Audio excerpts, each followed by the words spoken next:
নানা নাটকীয়তার পর অবশেষে স্থানীয় সময় শনিবার দক্ষিণ কোরিয়ার পার্লামেন্টে দ্বিতীয় দফার ভোটাভুটিতে অভিশংসিত হলেন প্রেসিডেন্ট ইয়ন সুক ইয়োল।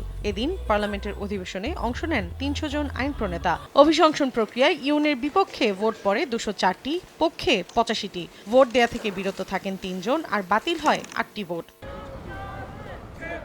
সামরিক আইন জারির ব্যর্থ চেষ্টার পর দ্বিতীয় দফায় অভিশংসিত হলেও ইয়ন ক্ষমতাচ্যুত হবেন কিনা বিষয়টি এখনও নিশ্চিত হয়নি। অভিশংসনের প্রক্রিয়াটি দেশটির সাংবিধানিক আদালতে তোলা হলে কাউন্সিলের ৯ সদস্যর মধ্যে ৬ জন ইয়নের বিপক্ষে ভোট দিলে তবেই প্রেসিডেন্ট পদ থেকে অপসারণ করা হবে তাকে। পুরো প্রক্রিয়া শেষ হতে প্রায় ১ সপ্তাহ সময় লাগতে পারে বলে জানিয়েছেন সংশ্লিষ্টরা।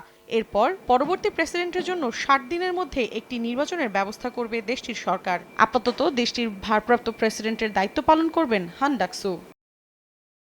এর আগে ৩রা ডিসেম্বর হঠাৎ করেই দক্ষিণ কোরিয়ায় সামরিক আইন জারি করেন প্রেসিডেন্ট। মুহূর্তেই বিক্ষোভে ফেটে পড়েন দেশটির বাসিন্দারা। কয়েক ঘন্টার ব্যবধানে জনরোষ ও পার্লামেন্টের বিরোধিতার মুখে পড়ে মার্শাল ল আদেশ প্রত্যাহার করেন তিনি। এরপর গত শনিবার পার্লামেন্টে অভিশংসনের দাবিতে ভোটাভুটি হলে নির্দিষ্ট সংখ্যক আইন প্রণেতা অংশ না নেয়ায় প্রথম দফায় উতরে যান প্রেসিডেন্ট ইয়ন সুক ইয়োল।